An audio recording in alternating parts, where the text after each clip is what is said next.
안녕하세요. 법정모독의 황영준입니다. 새 정부가 출범했지만 허니문 없는 여야 대치가 이어지고 있습니다. 중동 전쟁으로 국제 정세도 요동치고 있는데요. 국회 외교통일위원회 소속 더불어민주당 이재정 의원님 모시고 이야기 듣겠습니다. 어서 오세요. 네, 안녕하세요. 네, 안녕하세요. 이재명 정부가 벌써 출범한 지 이제 3주가 됐는데 네. 지금까지 이재명 대통령 행보에 대해서 점수를 준다면 100점 중에 몇 점 정도 주실 수 있으실까요? 네, 한 달도 채 지나지 않은 상황에서 네. 또 국제 무대에 등장도 하셨어야 됐고 또 여러 가지 인선들도 또 내심 제가 기대하던 바도 있었는데 그 기대하던 바가 바라는 바라기보다는 이 정도 하지 않을까 예상. 싶었던 네. 저의 예상치보다는 훨씬 더 저는 좀 점수를 높이 평가할 수 있을 만큼의 잘된 인사지 않나. 물론 뭐 그 인사들이 각기 그 자리에서 얼마만큼 성과를 내느냐는 네. 추후에 국민으로부터 평가받겠지만 지금까지 인선은 전임 정부의 멤버더라도 또 그 역량을 인정해서 유임도 한다든지 네. 그리고 권오을 전 의원님처럼 보훈부 장관으로 과감하게 이렇게 발탁한다든지 등의 행보를 보면 선거 기간 동안 약속했던 어떤 통합의 행보 그리고 또 나만의 색깔, 나만의 국정 철학을 드러낼 수 있는 또 동지적 관계에 있던 사람이 또 인선되는 것을 적절히 배분한 인사가 아닌가 생각해서 저는 높은 점수를 줍니다. 몇 점 정도? 아, 이게 또 수치로 밝힐 수 없는 몇 점 만점인가? 100점 만점입니다. 100점 만점이라면 이 모든 게 어쨌든 주관적이다 보니까 네, 그걸 네. 전제로 하시고 저는 100점을 넘겠습니다. 예상하지 못한 점수네. 한 90점, 95점 예상했는데. 네, 겸손하지 못했나요? 다만 제 예상치를 네, 벗어난 벗어났으니까. 의외의 평가할 지점들이 있다 보니까 제가 그 점수를 좀 오버해서 네. 엑스트라 점수를 준 것 같습니다. 송미령 농림축산식품부 장관이 유임됐는데 이게 네. 사실 전례가 많지 않고 네, 굉장히 인상적이었어요. 근데 오늘 아침에 보니까 안철수 의원 같은 경우에는 그러니까 지난 정부에서는 그 농림법까지 관련해서 뭐 농망법이다라고 비판했는데 약간 하여튼 굉장히 비판을 많이 했더라고요. 네네. 약간 야당 의원들 입장에서는 말 그대로 사람 빼가는 느낌이 있을 수도 있고 뭔가 협치라고는 하지만 오히려 저쪽의 분열을 자극하는 약간 그런 인사로도 보는데 어떻게 생각하세요? 뭐 통상의 셈법으로 그런 의도가 있지 않을까 의심할 수 있겠지만 네. 이재명이라는 사람에 집중해서 본다면 이재명 대통령의 특성이 굉장히 생각보다 실용적이거든요. 실용적. 예. 그리고 제가 개인적으로 늘 느낄 때는 모든 생각이 굉장히 빨라서 현안에 대한 파악이 빠른데 그래서 그 안에서 빈틈을 빨리 눈치채십니다. 그런 입장에서 송미령 장관의 어떤 보고라든지 질문에 대응하는 방식 또 결론이 같아서가 아니라 그것에 다가가는 방식의 그분의 사고와 판단에 대해서 굉장히 높이 평가한 것 같아요. 그건 저는 이재명 대통령의 스타일이다. 그 사람의 네. 방식에 결단한 누군가의 조언이 아니라 정말 그 사람이 일을 잘하는 사람을 평가하는 독창적인 어떤 기준이 있어요. 거기에 굉장히 부합했을 네. 것 같다는 생각이 듭니다. 의원님은 이재명 대통령하고 뭐 이렇게 지도부에서 같이 일하시진 않으신 것 같고 네, 옆에서 뭐 상임위나 어디 다른 데서 좀 곁에서 지켜볼 그 기회가 좀 있으셨나요? 네, 저희 상임위에서는 옆자리였고요. 이제 정이재명이다 보니까 옆자리였고 그러니까요. 사촌 아니세요? 일가긴 합니다. 네, 우리 그 많은 일가들 중에 경주 이가 중에 한 네. 명이고요.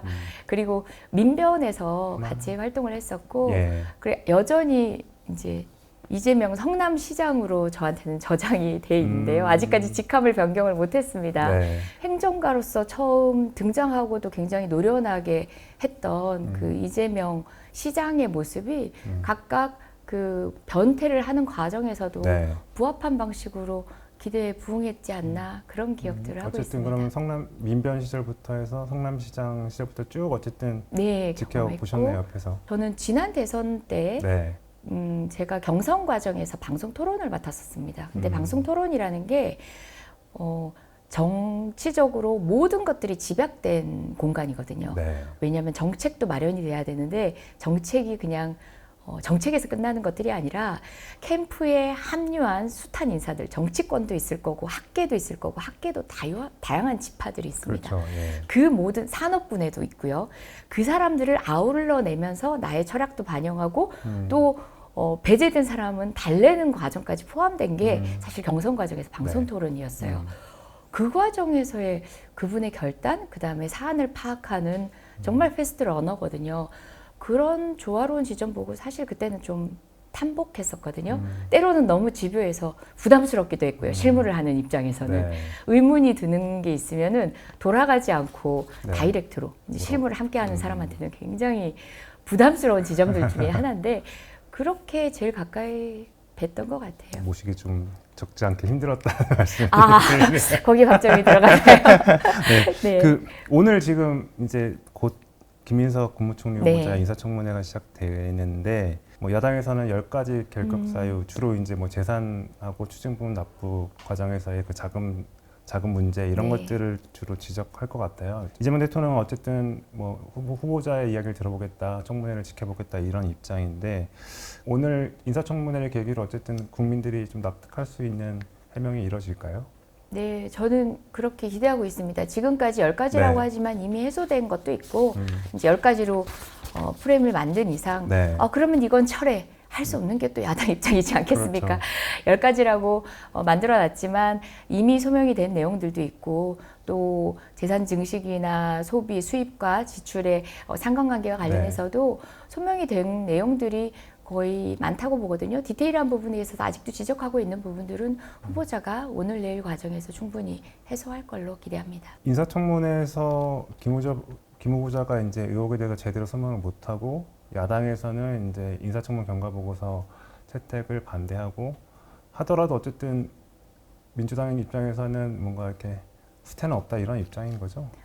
그건 결과를 보면서 판단하겠죠. 하지만 아직까지는 네. 뭐 칭화대 학위 부분도 그렇고 네. 수익과 지출의 소명 부분도 그렇고 상당수 해명을 했음에도 불구하고 그대로 유지하고 계신 측면이 있어요. 물론 정부 초기 아무리 허니문 기간이지만 야당으로서의 용맹성을 네. 또 살려나가고자 하는 전략적인 부분도 저도 또 충분히 이해는 합니다만은 그래도 납득할 만한 수준에서는 부응을 해주셔야 그것도 정부의 첫 인선만 평가하는 게 아니라 네. 야당으로서의 첫 데뷔도 국민은 평가하고 있거든요. 네. 합당한 방식으로 대응한 어떤 전략을 짜주셨으면 좋겠어요. 야당도. 저희 역시 마찬가지입니다. 만약에 청문 과정에서 네. 의혹이 있고 그 부분에 있어서 국민이 납득 못하는 수준인데 저희가 무리하지 않겠죠. 네. 저희는 지금까지 문제 제기한 의혹들에 대해서 충분히 납득할 만한 수준이다. 그리고 나머지 부분들의 지적에 대해서도 충실히 이틀이라는 긴 시간 동안 청문회 하니까 네. 충분히 설명을 드릴 수 있겠다 판단하고 있는 입장입니다. 야당에서는 원래 뭐 이틀로는 부족하다, 사흘은 해야 되는 거 아니냐 그렇게 얘기했고 또 오늘도 어디서 봤는데 뭐 방통위원장도 3위를 했는데 총리는 이틀밖에 안 하는 게 말이 되냐 이렇게 반발하는 야당 의원님들도 있더라고요. 네, 이틀이면 짧은 시간은 아니죠. 통상의 사례에 비춰보더라도. 예. 그리고 또 상당 부분 이제 소명이 돼서 관련된 증거를 통해서 확인되는 내용들은 물론 이제 의원님들이 카메라 앞에서 다시 한번 지난 방식의 그 주장들을 네. 이제 반복하는 것도 약간의 쇼맨십도 저도 의원을 하지만 필요하기도 네. 합니다. 네. 그런 건 좀 짧게 하시고 실질적으로 정말 궁금한 내용을 네. 파고 드신다면 그 질의 시간이 결코 부족하거나 짧은 시간은 아니라고 생각합니다. 제가 정확하게 어느 자리였는지는 정확하게 기억이 안 네네. 나는데 의원님도 굉장히 그 야당 의원하실 때 네네. 굉장히 이렇게 본격적으로 하셨던 것 같아요. 예, 예. 네. 그 뭐가 있었죠? 무뎠다 이런 얘기도 많이 하고 네. 무뎌졌다 이런 얘기도 많이 듣고 있는데 제가 생각할 때 그 날카로운 칼이 언성을 높이거나 또는 비아냥거림으로는 국민의 동의를 얻을 수 없었던 것 같아요. 저 역시도 때때로는 내가 왜 그렇게 언성을 높였을까? 또는 내가 왜 이렇게 꼬듯이 얘기를 했고 나한테 적용했을 때 민망할 얘기를 상대를 공격하는데 서슴없이 썼을까? 네. 이런 생각을 했던 때도 있어요. 근데 국민은 되게 냉정해요. 네. 거기에 대해서는 또 평가는 냉정하더라고요. 근데 진짜 아픈 공격은 정확하고 적확하고 정말 예의를 갖춘 듯 해 보이지만 심장을 찔렀을 때 정말 아픈 거거든요. 저는 그런 날카로운 공격 또 야당 역시도 오늘 네. 데뷔전을 치르지 않나 생각합니다. 김민석 후보자가 총리가 되면 뭐 잘 하시겠죠? 옆에서 좀 보셨을 때 어떠셨어요? 어떻게 네. 평가하세요? 김민석 사실 후보자? 물막에 오른 여러분들이 있어요. 네. 그래서 누가 보기에는 이 사람이 총리였다면 통합이라고 얘기하는 것들이 것들에 더 맞겠다라고 생각하는 분들도 있고, 그러니까 다양한 이제 네. 대통령이 말한 여러 가지 가치들에 부합한 다양한 후보군이 있었는데, 저는 김민석 의원님이 총리 후보자로 지적되자마자 딱 든 생각은 빨리 일하고 싶으시구나라는 생각이었습니다. 아. 그래서 첫 인선으로 김민석이라는 사람을 선택한 대통령의 의중이 너무나 드러난, 그리고 결코 보여지기식이 아니라 실질적인 성과를 중요하게 생각할 인선이다. 네. 그러니까 두 사람의 호흡은 이미 여러분도 보신 적이 있겠지만, 사실 또 여당으로서 대통령과 국무총리로 살 수 있는 일들은 더 많거든요. 저는 결과치로 국민께 보여드릴 수 있다는 생각이었어요. 그 민주당 당권 얘기 좀 해볼게요. 네. 지금 어쨌든 정청래 의원님하고 박찬대 전 원내대표가 이제 두 분이 이제 출마 선언을 하셨는데, 야당과 협치 측면에서 보면 누가 더 적임자라고 생각하세요? 네. 사실 저 개인에 대해서 먼저 네. 여쭈실 줄 알았어요. 혹시 마음을 정하셨습니까? 그건 나중에. 이렇게. 근데 저는 정말 예. 아직까지 마음을 못 정했어요. 어떤 뭐 캠프 인사도 아니고 네. 이제 선관 인사도 아니지만 아직 마음을 못 정한 게, 흔히들 분류하시기로는 이제 협치에는 박찬대 의원님이 더 어울릴 것 같다. 그리고 공격에는 우리 전투력으로 따지면 정청래 의원이 더 맞을 것 같다고 하지만, 의외로 우리는 박찬대 의원이 야당 마지막 원내대표를 하면서 운영위원장으로서 가졌던 네. 그 전투력이나 그 강인함에 대해서 살짝 잊고 있는 것 같고, 또 정청래 의원이 우리 박지원 의원만 정치구단 아니거든요. 정말 정치구단 같은 그런 또 협상력을 통해 가지고 네. 뭐 출구를 찾아냈던 여러 가지 경험들도 있거든요. 어떤 부분을 특화시켜가지고 두 후보자를 구분하기 쉽지 않아서 저 같은 경우는 아직 결정을 못했습니다. 네. 그럼 지금 최고위원, 그러니까 김민석 후보자 네네. 자리 거기만 새로 뽑는 건가요? 나머지는 네네, 있으시고. 네네, 그렇죠. 그 최고위원 자리에 대해서 뭐 많은 분들이 뭐 여쭤도 보시고 또 네. 이제 도전하시는 분들도 있으시겠지만, 저 같은 경우는 아직까지 상임위원장을 해야 되는 네. 기간이 좀 남아 있는 예. 상황이라. 고민하고 계시군요. 네, 물론 이제 지금은 상임위를 네. 개선하는 때가 아니다 보니까 그렇긴 한데, 당분간은 뭐 지금 매통이 하고 있는 데서 또 저만 할 수 있는 영역에 네. 또 저만 바라보고 있는 분들이 있기 때문에, 다자 쪽, 특히 지금 무너지고 있는 네. 트럼프 시기에 무너지고 있는 다자 쪽과 관련해서는 이재명 정부가 가장 두각을 드러낼 수 있는 부분이자 국제사회가 가장 많이 기대하는 부분이거든요. 우리나라가 절대 뭐 미국, 중국, 러시아만 있는 게 아니라 전 세계가 우리나라한테 기대하고 있는 다자 틀에서의 역할이 있거든요.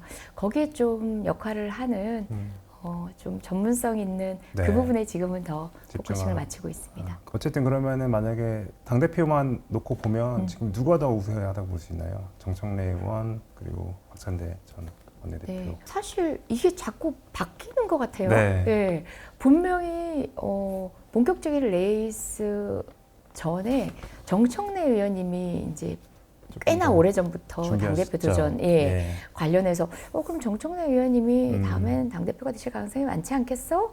라고 평가하는 게 많았었는데, 박찬대 전 원내대표가 출사표를 던지는 걸로 알려진 다음에는 또 원사이드하게 기분에 또 하다가, 또 아시다시피 우리 당내에서 격렬하게 또 지지자분들이 부딪히는 가운데서 지지자들의 어떤 목소리를 두고 어느 쪽이 우세하네라고 또 평가하는 분들도 있더라고요. 또 근데 그게 또 두 분 간의 또 선의 경쟁을 위한 두 분 간의 여러 가지 네. 액션을 통해 가지고 또 못마되는 형국이 되면서는 지금은 조금 오리무중인 것 같아요. 어떻게 저는 어디를 지지하면 좋을까요? 어디에 줄을 되는 섰을까요? 사람? 이기는 편, 될 사람? 이기는 편? 예, 그래서 네. 장단점이 있고, 근데 그것도 막 도드라지지 않는 부분이라 어떤 분이 되어도 싶은 생각이다 보니까 아직까지 결정 못 하고 있습니다. 저도 그 생각은 들더라고요. 약간 정청래 의원님 하면 이제 잘 싸우시잖아요. 네, 근데 지금은 야당이 아니라 여당이어서 그럼요. 네. 약간 또 너무 괜히 대통령하고도 싸우고 이렇게 네, 네. 하실까봐 약간 그런 생각들을 많이들 하시는 것 같아요. 저만 생각하는 게 아니라. 네. 오히려 박찬대 전 원내대표 같은 경우에는 워낙 뭐 이렇게 잘 두 분 사이가 좋으시니까 대통령하고 당정 관계를 생각하면 견제와 긴장도 필요하긴 하지만 기본적으로 호흡을 맞추는 게 우선일 것 같기도 하고. 뭐. 그 부분도 아주 중요한 부분이죠. 예. 근데 그 부분에 대한 것조차도 네. 더 코드가 맞다라고 우열을 판단하기 가리기 힘들 힘들다. 정도로 두 분 다 같이 지도부를 하시면서 네. 또 성과를 이뤄내셨고 해서 잘 판단이 어렵네요. 음. 저한테 누가 잘해주나를 보고 네, 그런 농을 할 정도로 네. 예전 같으면 특색 있는 어떤 지점들이 좀 부각됐는데 두 분이 굉장히 비슷한 결이다? 지금으로서는 좀 그런 것 같아요. 이 외교 얘기로 넘어가 네네. 볼게요. 오늘 보니까 어쨌든 아침에 이제 그러니까 원래 네. 중동 전쟁 때문에 이제 미국에서 처음으로 이란 이제 타격도 하고 해서 다시 화해 모드로 가는 네. 것 같긴 하더라고요. 상황이 어떻습니까 네. 지금? 사실 네. 모든 걸 거래주의적 관점에서 보는 트럼프로서는 네. 결국 결코 명분 전쟁으로 뭐 세계를 불안하지는 않게 하거든요. 자신의 거래로 인해서 네. 세계를 불안하게 하면 했지. 예. 근데 그런 전쟁 상황에 이제 주역이 된다는 게 조금 트럼프스럽지 않은 측면도 있었어요. 물론 이제 이란 핵 문제에 대한 기본적인 인식은 알고 있긴 하지만 트럼프스럽진 않긴 네. 했었고, 다만 이제 그 가운데서 트럼프 주변에 이제 어떤 영향들이 더 힘을 발휘하고 있는지를 저희가 가늠하면서 북한 문제라든지 우리와 관련된 여러 가지들을 가늠하게 만드는 어떤 계기는 됐었다. 여튼 너무나 다행스러운 일입니다. 저희 에너지 네. 문제부터 시작해서 산업 모든 것이 그렇죠. 뒤틀릴 수 있는 시간들이었거든요. 뭐 특히 우리나라 예. 입장에서는 그 부분에 가장 촉각을 저희가 세우고 있었는데 너무 다행스러운 일입니다. 사실은 이게 중동 문제 개입 때문에 이제 트럼프 대통령과의 정상회담이나 이런 게 안 이루어질 수도 있고 또 그런 상황에서 사실은 이제 나토에 저희가 안 가기로 결정을 네네. 했는데 중동 문제가 이제 마무리가 돼가면 갔어야 되나 이런 생각이 좀 들기도 하고 또 이제 안 가기로 했다고 하니까 또 야당에서는 비판을 하고 하는 상황이잖아요. 그런 안 가기로 한 결정에 대해서는 어떻게 보세요? 당선되신 게 사실 며칠 안 됐습니다. 그렇죠. 그 사이에 캐나다 다녀오셨어요. 네. 이제 아직 조각도 국무총리도 없는 상태에서 그렇죠. 네, 외교부 장관도 이제 어제 전임 후보자가. 정부의 장관을 정말 기댈 수밖에 없는 그런 모든 역할들이 전임 정부의 구성원을 신뢰해야 된 상황에서도 외교 무대에 등장을 했었는데 이번에 나토를 가자 말자에 대해서도 심지어 대선 전에도 이미 예정된 일정이잖아요. 네. 제가 그 글로벌 책임강국위원회 후보 직성의 외교 관련 위원회 수석 부위원장인데요. 저희들끼리도 얘기를 했습니다. 근데 나토까지 소화하기는 어렵지 않나는 게 사실 중론이었어요. 근데 또 이제 결단을 하면 할 수 있지 않을까 뭐 이런 의견도 있었습니다. 그러니까 그거는 선택의 문제였어요. 근데 무엇보다 한 달도 채 되지 않고 국무총리 인선이나 내각이 네. 전혀 구성되지 않은 상황에서 대외 무대를 너무 넓히는 거는 사실은 오히려 더 불안한 요소가 있었죠. 그래서 야당이 굉장히 민망하게 됐죠. 일본이 일본도 안 가, 이시바 총리도 가. 안 가는 그리고 호주도 안 갈 것 같다 이런 네. 얘기도 있고 이시바 총리가 예로 들었던 이제 안 가는 이유로 밝힌 것 중에는 그것도 있었어요. 한국도 안 간다니까. 근데 제가 엊그저께 도쿄에 60주년 한국 대사관에서 네. 이제 한일수교. 한일수교 60주년 관련된 리셉션을 갔는데 거기에 언론에 보도됐다시피 현직 전직 총리 4명이 네. 한꺼번에 등장을 했습니다. 그렇죠, 일본. 그리고 관방장관부터 시작해서 소위 뭐 서열 3, 4위가 모두 한꺼번에 그 장소에 있었거든요. 네. 국가로서는 쉽지 않은 일이고 어느 국가로도. 근데 일본이 대한민국에 거는 기대라는 게 보여지는. 그리고 상호주의에 의하면 우리나라 일본 대사관이 주최할 리셉션에 우리 대통령은 캐나다 가시느라고 못 갔거든요. 그렇죠. 통상의 일본은 그런 호응 안 했거든요. 예. 그런데 먼저 나서주기도 했고 이거는 결국은 캐나다에서 양국 정상 간에 만나서 모종의 신뢰를 구축한 결과라고 생각하는데 그 가운데서 일본이 외교에서 포커싱을 어디에 맞추고 있는지를 가늠케 하는 전 지표기도 하고 결국 우리가 먼저 결정했지만 한국이 안 가서라고 얘기할 정도로 국제사회에 있어서 한국이 어떤 주도권을 쥐고 있느냐를 저는 되려 보여줬다라는 생각도 듭니다. 여튼 뭐 가야 한다, 안 가야 한다는 의견은 분분할 수 있지만 그게 절대적인 정답이 있는 판은 아니었고 무엇보다 아마 지금 총리 청문회 진행되고 아직 내각도 구성되지 않는 상황에서 대통령이 당선되자마자 한 달도 안 된 시간에 연이은 2번의 외유 그러니까 해외 일정을 한다는 거는 처음부터 조금 부담스러운 거였죠. 네. 좀 전에 이제 한일 관계 말씀 나와서 여쭤보는 건데, 우리 사실 지난 정부 때 이제 뭐 한일 관계 복원시키고 했을 때 약간 뭔가 민주당에서는 계속 뭔가 친일 정권이라고 그러고 뭔가 하여튼 계속 뭐 그 길 뭐 친일 이렇게 하여튼 야당을 비판하고 했는데 뭐 이재명 대통령이 원래 추구하는 바가 실용 외교이고 네네. 그래서 그런지 모르겠지만 어쨌든 지금 또 관계가 잘 개선되는 것 같아요. 정확하게 네. 뭐 저희가 네. 친일이라고 한 적도 없고 그런 방식의 이제 프레임은 사실 여당으로서는 지난 정부에서조차도 그런 말을 이제 쉽게 레토릭으로 사용하지 않았는데요. 윤석열 정부에 대해서 비판했던 거 제가 그때 사실상 외통위 간사였고 또 이제 여러 가지 역할을 하는 가운데서도 저하고도 상의도 한 번도 안 하셨거든요. 저 같으면 일본과 관계를 보고 나면서 과거사 문제에 있어서 절충점을 찾아야 된다면 좀 러프한 말로, 굉장히 터프한 말로 야당을 공범으로 만들겠습니다. 그 얘기가 뭐냐면 국민을 설득하는 데 있어서 가뜩이나 야당 내에서도 이걸 미래지향적으로 뚫어가더라도 어떻게 해나가야 되는지에 대한 고민이 없는 게 아니거든요. 그랬을 텐데 여당 외통위원장하고도 상의를 안 하고 대통령이 혼자 간 길이에요. 윤석열 대통령이. 그래서 제가 이번에 일본 의원들 만나서도 일본 의원들이 여야 할 거 없이 이재명 대통령에 대해서 당초에는 우려가 있었는데 이번에는 기대를 많이 하거든요. 실용적인 행보라는 게 거짓말이 아니구나라고 느끼게 만든 몇 가지 포인트들이 있은 것 같은데 그 중에 하나가 바로 윤석열 정부는 너무 혼자 나갔다. 그래서 국민을 설득하고 국회를 설득하는 게 역시나 항상성을 위해서는 중요하구나, 지속성을 위해서는 중요하구나 라고 느낀 것 같았고 그 얘기를 실제 일본 의원들이 했습니다. 저도 사석에서도 일본 의원도 또 별도로 만나고 왔는데요. 또 일본 외교부도 마찬가지죠. 윤석열 대통령의 결과치에 대해서 너무 자기들도 전적으로 신뢰하고 갔던 게 결국은 이것은 국민들이 함께 이뤄가야 관계가 개선이 되는 건데 일방적으로 나 따라와 하는 방식으로 주도되는 외교 개선이라는 게 얼마나 허울뿐이고 얼마나 모래성 위에 쌓는 것인가를 느낀 계기이기도 했습니다. 캐나다 갔을 때 G7에서 이제 트럼프 대통령하고 정상회담이 불발됐잖아요. 근데 이번에 어쨌든 나토 정상회의에서도 안 가기도 했고, 그러면 이제 한미 정상회담은 언제쯤 성사가 될까요? 어쨌든 중동발 위기 때문에 조금 묘연해진다는 생각이 들었지만 그 부분이 조금 잦아들고 나면 시기를 더 앞당길 수는 있겠지만 저는 더 중요한 건 언제 만나는지가 아니라 무엇을 가지고 만나는지입니다.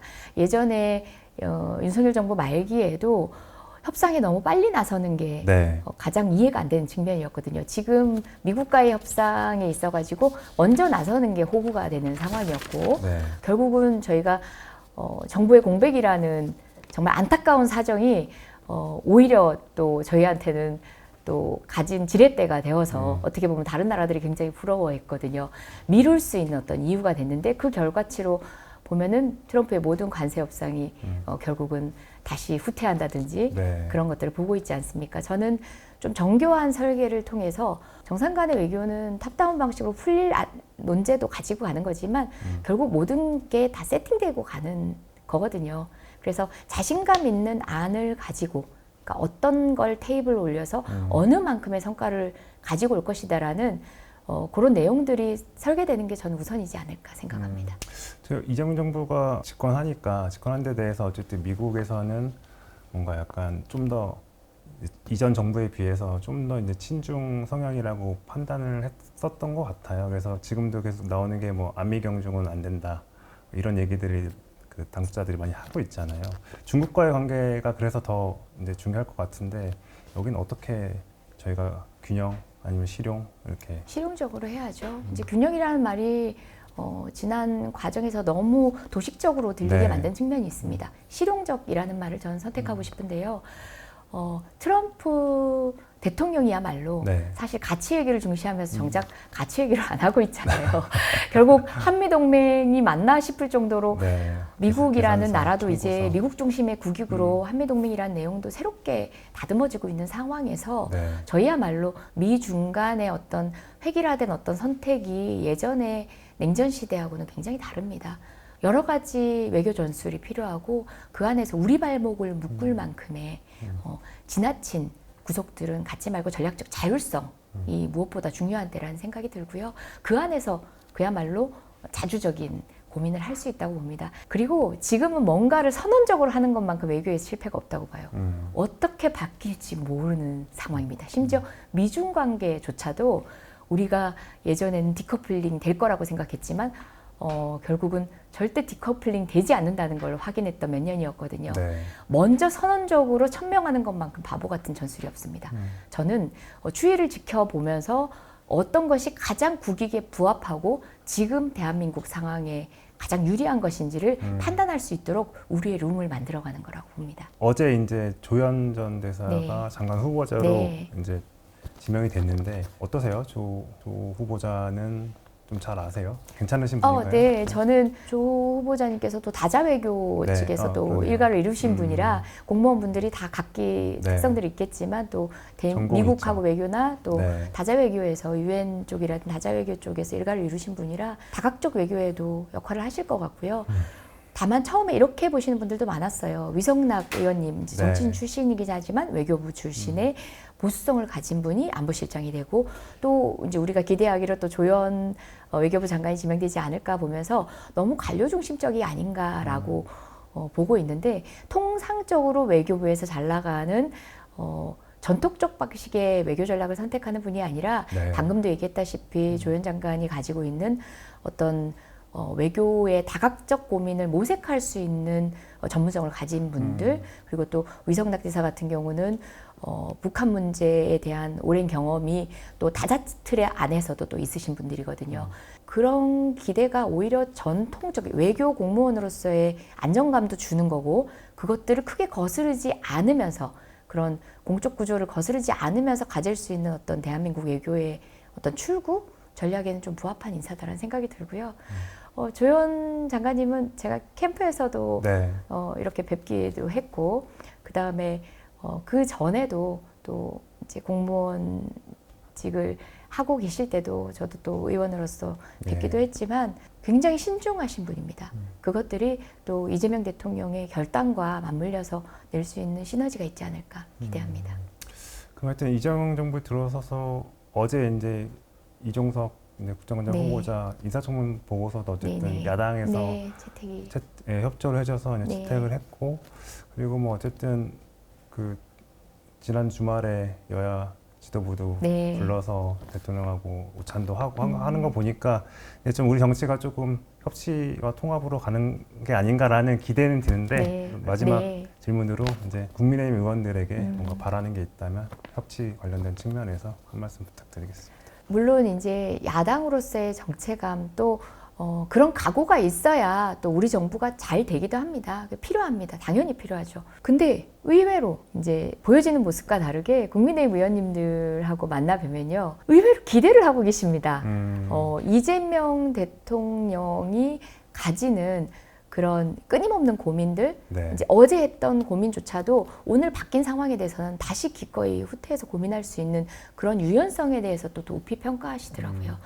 그런 것들이 저는 이제 겉으로 보여지는 국민들께서 보시기에는 또 해야 되는 말들이 있고 서로 또 갈등처럼 보여야 되는 국면들이 또 있기도 합니다. 네, 그 네. 프레임 안에서 카메라 기자님들도 또 바라보시기도 하고 기대하는 치들이 있는데 네. 의외로 정치권 내부에서 이렇게 이루어지는 물밑에서의 소통들도 분명히 존재하고 있다는 점 국민께는 말씀드리고 싶고요. 야당 의원님들께도 그런 부분에 대한 기대치를 또 야당 의원님들도 저희가 내민 손 잡아주시면서 한 발 더 다가와 주시면 겉으로 하는 일, 수면 밖의 일들도 때로는 필요하지만 그 수면 안에서의 끊임없는 오리발질은 또 협치에 또 가닿을 수 있었으면 좋겠습니다. 네, 하여튼 의원님 하여튼 많은 또 22대 국회에서 많은 활약 기대하겠습니다. 네. 감사합니다. 지금까지 이재정 의원님이었습니다. 고맙습니다. 네, 고맙습니다. 감사합니다.